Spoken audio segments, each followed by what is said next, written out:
Question number 1. Aurutsi Lake.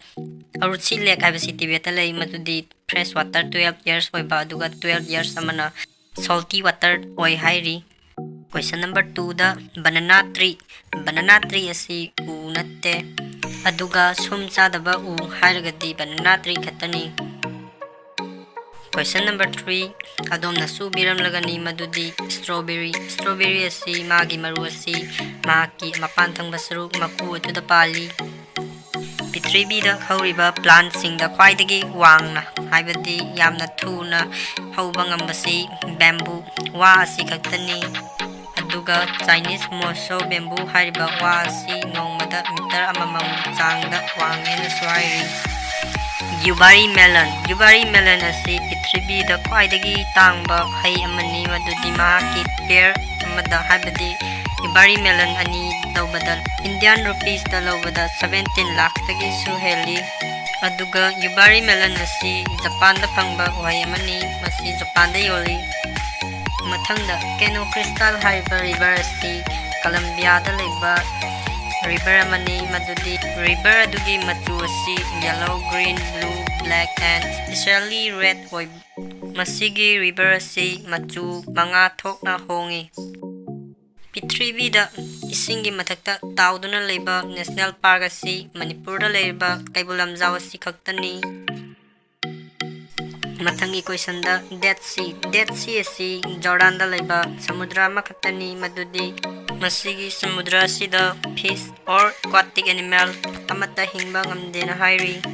Sahi tarani thoigi manungda muk khaktang satpa lay asi Nilakurinji hariba lay asi katani masi Western Ghat ki Sola Forest hariba sida fangi.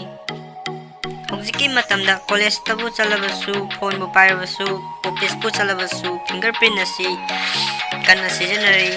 Fingerprint asi 1892 da Argentine chief police officer John Bostic na puthokibani madudi first criminal fingerprint identification asi pinel ama faki madugi identification fingerprint oinalo madudagi fingerprint asi chanarakibani. Adom thajabibra madudi Thailand asida yumdagi mapan tholakpa matamda underwear set na thokpa asi illegal oi masi moigidi jail da thami. P3B da khwaidagi masing yamna tourist lakpa lebak asi France asini. From 2018 chahi khudingi 89.4 million people sena visit tawi touristing na aduga moigi main attraction asi Eiffel Tower asi leibunani. Hojiki matamda country amada bu chakyarabadi phone amadi laptop haisi udaba yadraba port amani. Adubu North Korea hariba country asida bu chalabadi phone usanba yade.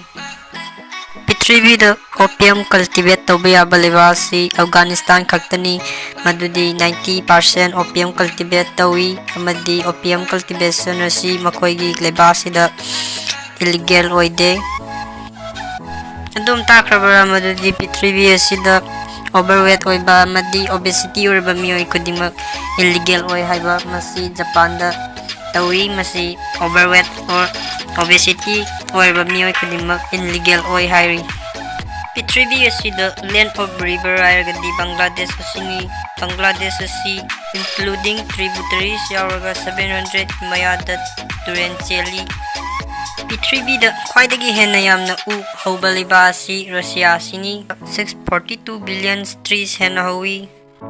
Adom na dingakpa yai madudi black rose asi Turkey da fangi. Papua New Guinea hariba leba asi 800 language henna ngangnai. Mathangi question da Japan. Japan gi flag asi side khudimlakta yenglakpada chap mana yenglaiba side adudagi. P3B asida no military force habadi military leitaba leba asi Iceland khaktani. Iceland hariba leba asi military force amata leite. Mathangi question da P3B asida khwaidagi henna mobile siznaba country asi China ni. According to 2021, more than 91 crores people henna mobile asi siznai. Mathangi question da sor hani habadi asinba khoi asi Brazil da fangi. Masigi oinadi video sina matang asida loijare. ꯌꯦꯡꯕꯤꯔꯤꯕ ꯏꯆꯤꯜ ꯏꯅꯥꯎꯁꯤꯡꯅ video ꯑꯁꯤꯕꯨ ꯅꯨꯡꯉꯥꯏꯕꯤꯔꯒꯗꯤ like, share ꯑꯃꯗꯤ subscribe ꯇꯧꯕꯤꯔꯝꯃꯨ. ꯃꯊꯪꯒꯤ ꯚꯤꯗꯤꯑꯣꯗ ꯑꯃꯨꯛ ꯅꯨꯡꯉꯥꯏꯅ ꯊꯦꯡꯅꯔꯁꯤ.